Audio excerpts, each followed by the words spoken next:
વિચાર હોય, આવી પરિસ્થિતિમાં જો આપણે કોઈ પણ માહિતી વાંચેલી હશે તો એ એક્ઝામિનેશન સમયે યાદ આવવાની શક્યતા ખૂબ જ ઓછી રહેલી છે. અને એટલા માટે દોસ્તો જવાબની સાથે સાથે પ્રશ્નો પણ વાંચવા જોઈએ. એની સાથે સાથે આપણે આપણો જે ગુસ્સો છે એની પર થોડો કંટ્રોલ કરવો જોઈએ. અને બીજી વસ્તુ કહીશ કે જો પોઝિટિવ થિંકિંગ હશે તો એક્ઝામિનેશનમાં જરૂરથી યાદ આવશે. જો તમે એવા વિચાર સાથે જશો કે હું જે વાંચું છું તો એક્ઝામમાં ભૂલી જઈશ તો જરૂરથી ભૂલી જશો. અને જો એવા આત્મવિશ્વાસ સાથે જશો કે હું જે પણ વાંચીશ તે મને સરળતાથી યાદ આવશે, આવા પોઝિટિવ હકારાત્મક અભિગમ સાથે જો એક્ઝામિનેશન હોલમાં જશો તો જરૂરથી આપ એક્ઝામિનેશનમાં વાંચેલું તમામ માહિતી સરળતાથી યાદ કરી શકશો. પરીક્ષિતભાઈ, બીજા પણ એક દર્શક મિત્રો જોડાયેલા છે આપણી સાથે. જી, પૂછો આપનો પ્રશ્ન. હેલો. હાજી સર, મને મેથ્સમાં સર ખૂબ પ્રોબ્લેમ થાય છે અને ઓએમઆરમાં સર કોઈ યાદ રહેતું નથી અને ખૂબ ટેન્શન સર થાય છે. જી જી, જાણીએ આનું સોલ્યુશન. એટલે મોટે ભાગે લાંબા જે થિયરી હોય એના માટે તકલીફ થાય છે, સૂત્રો માટે તકલીફ થાય છે, યા દાખલાની ગણતરીમાં તકલીફ થાય છે?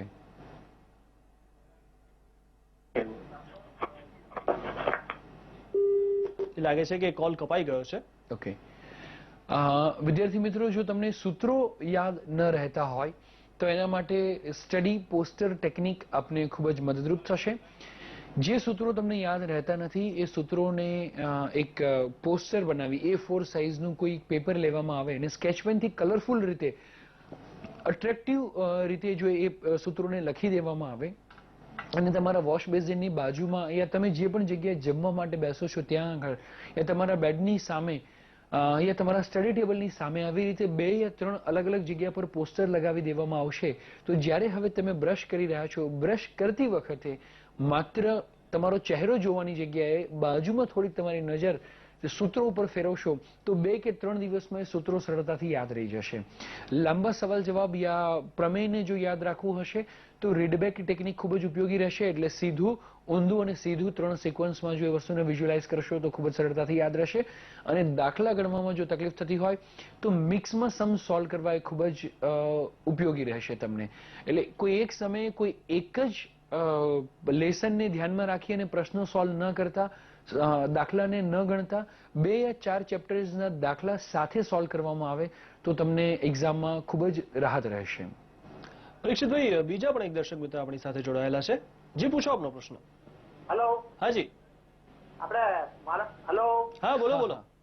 મારો બાબો 11 સાયન્સમાં છે, હાર્દિક મહેતા. ગીતો સાંભળતા સાંભળતા પરીક્ષાની તૈયારી કરે છે તો શું કરી શકાય ખરી? જી જી, જાણીએ. આવો પ્રશ્ન મોટાભાગના વાલીઓનો હોય છે. વાલી મિત્રો તેમજ વિદ્યાર્થીઓ, જે બાળકોનું મ્યુઝિકલ ઇન્ટેલિજન્સ, એટલે ડોક્ટર હાર્વર્ડ ગાર્ડનરની થિયરી પ્રમાણે, મલ્ટિપલ ઇન્ટેલિજન્સની આ થિયરી પ્રમાણે 8 પ્રકારના ઇન્ટેલિજન્સ દરેક બાળકોમાં હોઈ શકે. એ 8 ઇન્ટેલિજન્સમાં જે બાળકનું મ્યુઝિકલ ઇન્ટેલિજન્સ હાયર સાઈડ પર હોય એ બાળકના બ્રેઇનનું પરફોર્મન્સ જ્યારે મ્યુઝિક વાગતું હોય ત્યારે હાયર સાઈડ પર હોય. એટલે આવા બાળકો ગીતો સાંભળવાની જગ્યાએ મ્યુઝિક સાંભળશે તો એ વધારે સારું રહેશે. એટલે મ્યુઝિક સાંભળતા સાંભળતા તમે તૈયારી કરી શકો યા દાખલા ગણી શકો. પરંતુ જે બાળકોનું મ્યુઝિકલ ઇન્ટેલિજન્સ હાયર સાઈડ પર હોય, મ્યુઝિક ખૂબ જ ગમતું હોય, એ બાળકો જ્યારે મ્યુઝિક સાંભળી રહ્યો છો ત્યારે 2 બાબતને ધ્યાનમાં રાખવી. એક, ગીતો સાંભળવાના નથી. અધરવાઇઝ તમારું ધ્યાન ટેક્સ્ટબુકમાં રહેલા શબ્દો કરતાં ગીતમાં રહેલા શબ્દો ઉપર વધારે ધ્યાન જશે. અને એટલા માટે ઇન્સ્ટ્રુમેન્ટલ સોંગ્સ યા કોઈ પણ હળવું આલ્ફા મ્યુઝિક જો સાંભળવામાં આવે તો મગજની એકાગ્રતા ખૂબ જ સારી રીતે જળવાશે.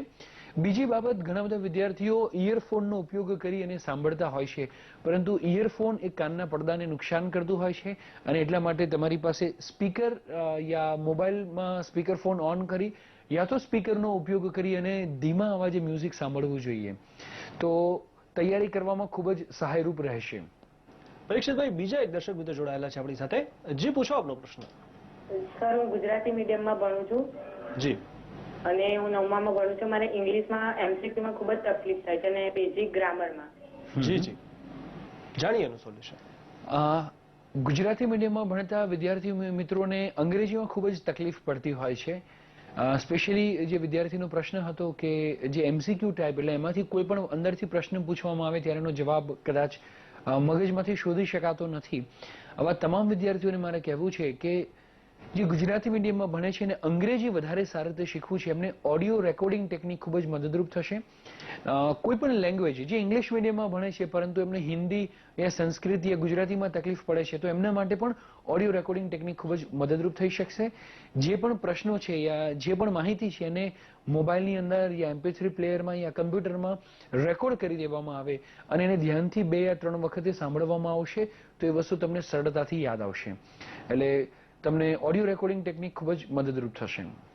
પરીક્ષિતભાઈ આપણી સાથે એક દર્શક મિત્રો જોડાયા છે, આપણે પૂછીએ પ્રશ્ન. જે પૂછો આપનો પ્રશ્ન. હેલો હાજી.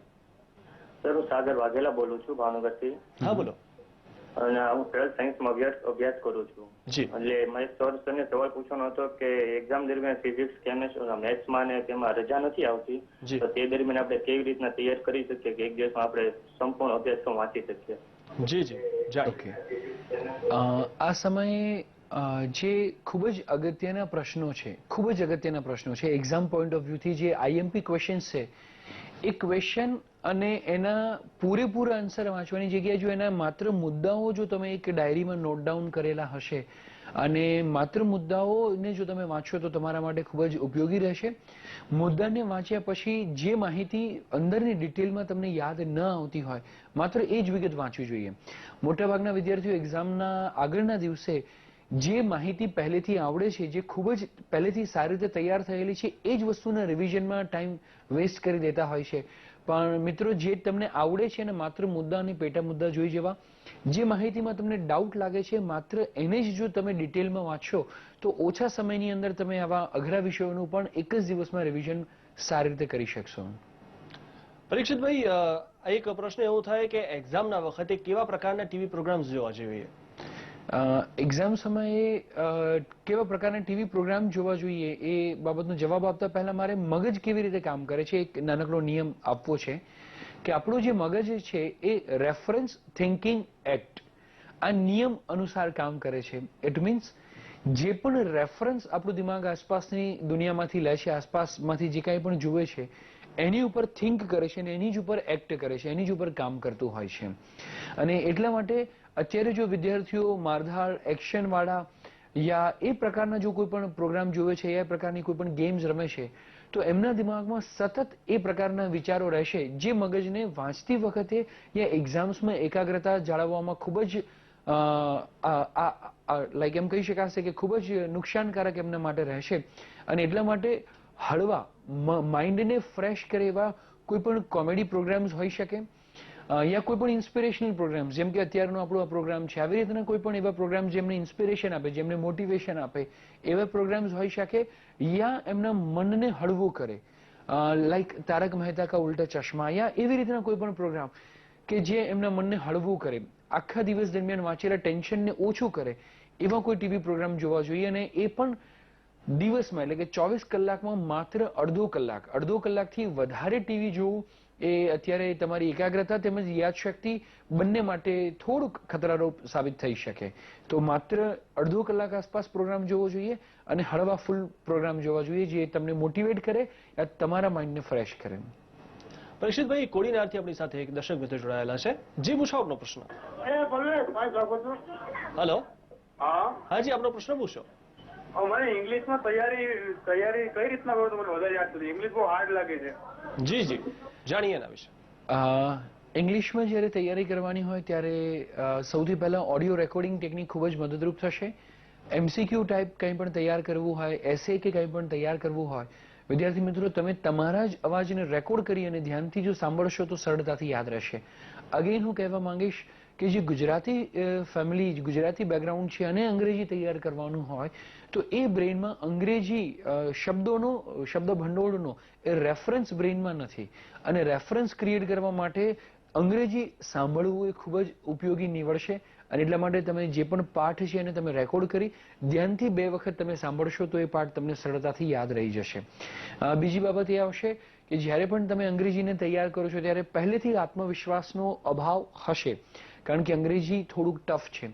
તો આવા સંજોગોમાં તમે પોતાની જાતને ઓટો સજેશન આપી શકો, પોઝિટિવ સજેશન આપી શકો કે મને અંગ્રેજી ખૂબ જ સારું આવડે છે, હું અંગ્રેજીમાં ખૂબ જ સારા માર્ક્સ લાવું છું અને I love Angrezi, I love English, I like English, આ રીતે પોઝિટિવ જો અફર્મેશન આપી અને તમે તૈયાર કરશો પ્લસ રેકોર્ડ કરશો તો સરળતાથી અંગ્રેજી પણ યાદ રહી જશે.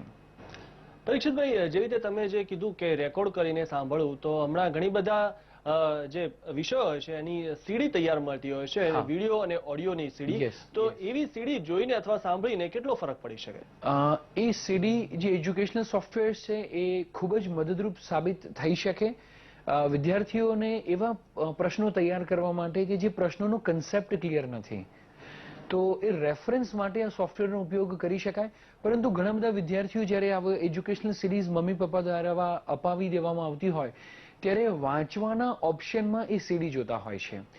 તો રેફરન્સ માટે આ એજ્યુકેશનલ સોફ્ટવેરનો ઉપયોગ કરવો જોઈએ, કન્સેપ્ટને સમજવા માટે ઉપયોગ કરવો જોઈએ અને ત્યારબાદ વાંચવું અને વાંચ્યા બાદ લખવાની પ્રેક્ટિસ કરવી એ હશે તો આ સોફ્ટવેર એ તમારા માટે આશીર્વાદ સાબિતરૂપ થશે.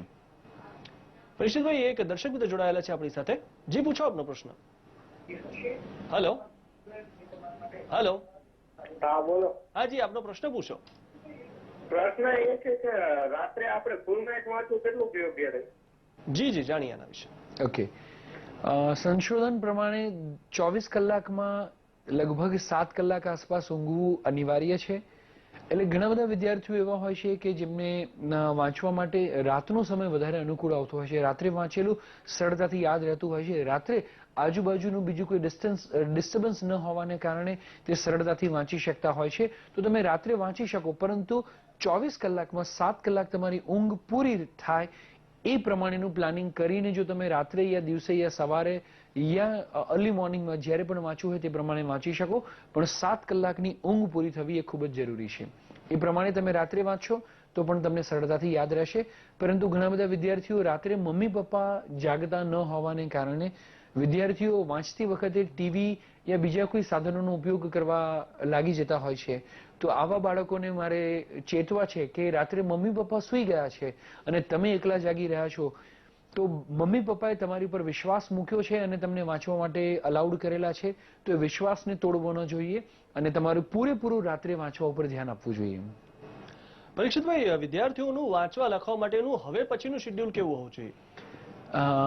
ખૂબ જ સારો પ્રશ્ન છે, કારણ કે મોટાભાગના વિદ્યાર્થીઓનું શેડ્યુલ જે એક્ઝામ પ્રમાણે હોવું જોઈએ તે પ્રમાણે નથી હોતું. વિદ્યાર્થી મિત્રો, અત્યારે એક્ઝામ્સ ખૂબ જ નજદીક આવી ગઈ છે અને ત્યારે એક્ઝામના ડરને દૂર કરવા માટે, એક્ઝામના ટેન્શનને દૂર કરવા માટે એક્ઝામની આદત પાડવી જરૂરી છે. ઇટ મીન્સ કે તમારી એક્ઝામનો સમય જે છે એ સમય દરમિયાન તમારું શેડ્યુલ કયા સમયનું રહેશે. જેમ કે તમારી એક્ઝામનો સમય 10 વાગ્યાથી લઈ 1 વાગ્યાનો છે. એ વખતે તમે સવારે વહેલા ઉઠીને વાંચવાના હશો, સવારે 8 વાગે તમારું બ્રેકફાસ્ટ કરવાના હશો, બપોરે 1 કલાક યા 1.5 કલાક આરામ કરવાના હશો યા લેટ નાઇટ વાંચવાના હશો. તમે એ વખતે લખવાની પ્રેક્ટિસ ક્યારે કરવાના હશો. આ બધી જ બાબતોને ધ્યાનમાં રાખી અત્યારથી જ એ પ્રમાણેનું આપણું શેડ્યુલ હોવું જોઈએ. તમારી એક્ઝામ 3 થી 6 દરમિયાન છે તો તમે સવારે વહેલા વાંચવાનો છો, રાત્રે વાંચવાનો છો, ક્યારે તમે બ્રેકફાસ્ટ લેવાનો છો, ક્યારે લંચ લેવાનો છો. એટલે એક્ઝામ સમયે તમારો જે લંચ હોય, એક્ઝામ સમયે બ્રેકફાસ્ટ, એક્ઝામ સમયે ઊંઘવાની જે આદત હોય એ પ્રમાણે જ અત્યારથી આપણે શેડ્યુલ આપણું ડેવલપ કરવું જોઈએ. આમ કરવાથી આવનારા 5 યા 7 દિવસમાં તમારું શરીર એ નવી આદતો પ્રમાણે કેળવાઈ જશે. મોટાભાગના વિદ્યાર્થીઓ સવારે 10 થી 1નો એક્ઝામનો સમય હોય અને અત્યારે બપોરે દાખલા તરીકે 12 વાગે જમતા હોય તો એક્ઝામમાં 12, 12:30 થતા તમારા પેટમાં ભૂખ લાગવાની શરૂઆત થઈ જશે, ઉંદરડા દોડવાની શરૂઆત થઈ જશે અને પછી તમારું લખવામાં ધ્યાન એકાગ્ર નહીં થઈ શકે. અને એટલા માટે એક્ઝામ સમય જે છે એ સમય દરમિયાન જમવાનું અવોઇડ કરવું, એ સમય દરમિયાન ઊંઘવાનું અવોઇડ કરવું અને એક્ઝામનો સમય હોય એ દિવસે તમારું જે શેડ્યુલ હોય એ પ્રમાણેની અત્યારથી આદત કેળવવાની શરૂઆત કરી દો તો એક્ઝામ સમયે તમે સરળતાથી લખી શકશો. લખવામાં તમને સરળતાથી બધી જ માહિતી યાદ પણ આવશે અને એક્ઝામ સમયે તમારો ઉત્સાહ અને ઉમંગ ભરપૂર રીતે જળવાશે. પરીક્ષિતભાઈ, જામનગરથી આપણી સાથે એક દર્શક મિત્ર જોડાયેલા છે. જે પૂછો આપનો પ્રશ્ન. હેલો, અંગ્રેજી વ્યાકરણ કેવી રીતે યાદ કરી શકાય? જી જી, જાણીએ આનું સોલ્યુશન. અંગ્રેજી વ્યાકરણ માટે સૌથી પહેલું એ જરૂરી છે કે અંગ્રેજી વ્યાકરણના કન્સેપ્ટ ક્લિયર હોવા જરૂરી છે. મોટાભાગના વિદ્યાર્થીઓ અંગ્રેજી ગ્રામરને ગોખવાની કોશિશ કરતા હોય છે, પરંતુ ગોખી અને અંગ્રેજી ગ્રામરને ક્યારેય શીખી શકાતું નથી. એટલે સૌથી પહેલી બાબત કે એના કન્સેપ્ટ ક્લિયર હોવા જરૂરી છે. Verb, noun, direct indirect speech હોય, એક્ટિવ પેસિવ વોઇસ હોય, એના કન્સેપ્ટ ક્લિયર હોવા જરૂરી છે. ઇન કેસ જો એમાં કંઈ પણ તમને ડિફિકલ્ટી હોય તો હજી એક્ઝામને થોડો સમય બાકી છે. તમારા ઇંગ્લિશના સરને યા તમારા પેરેન્ટ્સને યા કોઈ પણ વ્યક્તિને તમે પ્રશ્ન પૂછી અને તમે આ સોલ્વ કરી તમારો કન્સેપ્ટ ક્લિયર કરશો તો સરળતાથી યાદ રહેશે. બીજી બાબત કે તમે એનું પોસ્ટર તૈયાર કરી શકશો. જેમ વર્બ માટે, નાઉન માટે પોસ્ટર તૈયાર કરીને તમારા વોશ બેઝિનની પાસે યા તમારા ડ્રોઈંગ રૂમમાં યા ડાઇનિંગ ટેબલ પાસે તમે લગાવેલું હશે તો જમતી વખતે તમે આ નિયમોને સતત જોઈ શકશો આવનારા 5 યા 7 દિવસ માટે. અને કોઈ પણ માહિતી સતત 5 યા 7 યા 10 દિવસ માટે સતત તમે જુઓ છો એ માહિતી તમને સરળતાથી યાદ રહી જાય છે. તો સૌથી પહેલા કન્સેપ્ટ ક્લિયર કરવા ખૂબ જ જરૂરી છે. આના માટે તમે તમારા સરને યા મેડમને પૂછી શકશો યા એજ્યુકેશનલ સોફ્ટવેરનો ઉપયોગ લઈ શકશો. અને ત્રીજી વસ્તુ સ્ટડી પોસ્ટર ટેકનિકનો ઉપયોગ કરશો તો અંગ્રેજી ગ્રામર તમને સરળતાથી યાદ રહી જશે. પરીક્ષિતભાઈ, વિદ્યાર્થીઓ ખાસ કરીને આખું વર્ષ તો વાંચતા જ હોય છે, પણ એમને છેલ્લા ટાઈમમાં બધું જ વાંચી નાખવાનું હોય છે. તો છેલ્લા 24 કલાકમાં વાંચેલું યાદ રહે એવી કઈ રીત છે? છેલ્લા 24 કલાકમાં વાંચેલી વસ્તુઓને જો સરળતાથી યાદ રાખવી હોય તો એને ટેકનિકલ લેંગ્વેજમાં હું કહેવા માંગીશ કે શોર્ટ ટર્મ મેમરી, એટલે જે છેલ્લા 24 કલાકમાં જે પણ વાંચેલું છે, શીખેલું છે એ વસ્તુને બહાર કાઢવા માટે, એ વસ્તુને રિકોલ કરવા માટે આપણા બ્રેનની અંદર જે જુદા જુદા કેમિકલ્સ હોય એમાં સેરેટોનિન કરીને કેમિકલ જે છેલ્લા 24 કલાકની મેમરી માટે કામ કરતું હોય છે. એટલે છેલ્લા 24 કલાકમાં વાંચેલા પ્રશ્નોને જો સરળતાથી યાદ કરવા હોય તો સેરેટોનિન કેમિકલને જો ડેવલપ કરવામાં આવે તો છેલ્લા 24 કલાકમાં વાંચેલી અથવા શીખેલી અથવા તૈયાર કરેલી માહિતી સરળતાથી યાદ આવી શકે. તો આના માટે શું થઈ શકે, કેવી રીતે સેરેટોનિન કેમિકલ ડેવલપ થઈ શકે? તો જ્યારે આપણે કેફેઇન લઈએ છીએ, એટલે દાખલા તરીકે કોફી હોઈ શકે, યા ગોળ અને ધાણા હોઈ શકે, યા દહીં અને શક્કર, આમાંથી કોઈ પણ કોમ્બિનેશન જો લેવામાં આવે તો આપણા બ્રેનની અંદર સેરોટોનિનનું જે માત્રા છે એ વધવાની શરૂઆત થશે આવનારી 20 મિનિટમાં અને પછીથી 2 કલાક સુધી આ માત્રા વધેલી રહેશે, જેને કારણે છેલ્લા 24 કલાકમાં વાંચેલી માહિતી સરળતાથી યાદ આવશે. એટલા માટે કદાચ આપણી જે જૂની પ્રથા હતી કે કોઈ પણ સેકન્ડનું કોઈ પણ સારું કામ કરવા માટે, ઇન્ટરવ્યૂ માટે કે ક્યારે પણ જાય તો દહીં શક્કર ખવડાવવા માટેનો એક રિવાજ હતો. એ રિવાજ એ માત્ર રિવાજ ન હોવા છતાં વૈજ્ઞાનિક એ પાછળનું કારણ છે કે દહીં અને શક્કર જો ખાઈને જવામાં આવે યા 1 કપ કોફી પીને જવામાં આવે યા ગોળ ધાણાનું કોમ્બિનેશન જો થોડું લેવામાં આવે તો આ ત્રણમાંથી કોઈ પણ એક વસ્તુ છેલ્લા 24 કલાકની માહિતીને યાદ કરવામાં ખૂબ જ સારું મદદરૂપ થઈ શકશે. તો દોસ્તો, સેરેટોનિનને ડેવલપ કરો. એક્ઝામ જ્યારે તમારે આપવા માટે જવાનું હોય એ સમય દરમિયાન 1 કપ કોફી પીને જાઓ યા દહીં શક્કર તમે લઈને જાઓ અને જુઓ કે છેલ્લા 24 કલાકમાં વાંચેલી માહિતીઓ તમને નોર્મલ સિચ્યુએશન કરતા લગભગ 22 થી 27% વચ્ચે વધુ યાદ આવશે. પરીક્ષિતભાઈ, આપણી સાથે એક દર્શક મિત્રો જોડાયેલા છે. જી, પૂછો આપનો પ્રશ્ન. હેલો. હા હાજી, આપનો પ્રશ્ન પૂછો. હા સર, મારો પ્રશ્ન એ છે કે ઇંગ્લિશ શીખવા માટે કોઈ ગાઈડન્સની જરૂર પડે કે ઘરે બેઠા એકલા જાતે શીખી શકાય? જી જી, જાણીએ આના વિશે. ઇંગ્લિશ શીખવા માટે જો ઓડિયો રેકોર્ડિંગ ટેકનિકનો ઉપયોગ કરવામાં આવે તો જાતે પણ શીખી શકાય. અને એના માટે તમારી જે અંગ્રેજીની બુક છે, અંગ્રેજીની બુકને તમે વાંચો, મોટેથી વાંચો અને એને મોબાઈલ યા MP3 પ્લેયરમાં યા વોઇસ રેકોર્ડર દ્વારા તમે રેકોર્ડ કરી ધ્યાનથી તમે પોતાનો જ અવાજ સાંભળો અને અંગ્રેજીના જે સ્પેલિંગો છે એ તમે એવી જ રીતે તૈયાર કરી શકશો. અંગ્રેજી પણ કોઈના માર્ગદર્શન વિના જો તૈયાર કરવું હોય તો ઓડિયો રેકોર્ડિંગ ટેકનિકના માધ્યમથી તમે કરી શકો તેમ છો. પરીક્ષિતભાઈ, એક પ્રશ્ન એવો થાય કે જેટલી પણ બધી એક્ઝામ આવે છે બધી માર્ચ મહિનાની આસપાસ આવે છે, એટલે કે ગરમીમાં આવે છે. એમ પણ જે બાળકોને જ્યારે પરીક્ષા હોય છે ત્યારે મમ્મી પપ્પાનું અને આજુબાજુથી જે લોકો એમને સલાહો આપવા માટે આવે એમનું તો ટેન્શન હોય છે, એની ઉપર ગરમીનું પણ એમના પર એક અસર થતી હોય છે. તો આવા બધી વસ્તુથી કેવી રીતે વિદ્યાર્થી બચી શકે? એમાં સૌથી પહેલું કે જ્યારે માર્ચમાં એક્ઝામ છે તો કોફી પીને જવું એના કરતાં દહીં અને સાકર લઈ અને એકાદ વાડકી એકાદ બાઉલ દહીં સાકર લઈને જવામાં આવે તો એક ઉપયોગી રહેશે. એ સાથે સાથે જ્યારે આપણે ડાયટ લઈ રહ્યા છીએ ફૂલ ડે દરમિયાન એ વખતે તળેલું તીખું જો ફૂડને અવોઇડ કરવામાં આવશે તો બાળકોને એસિડિટી યા બીજા કોઈ પણ પ્રોબ્લેમ્સ થવાની સંભાવના ઘણી ઓછી થઈ જશે. અને ફ્રૂટ્સ છે, દૂધ છે, જ્યુસ છે, આ બધી વસ્તુની જો માત્રા વધારી દેવામાં આવે, છાશની માત્રા વધારી દેવામાં આવે તો ખૂબ જ સારું રહેશે.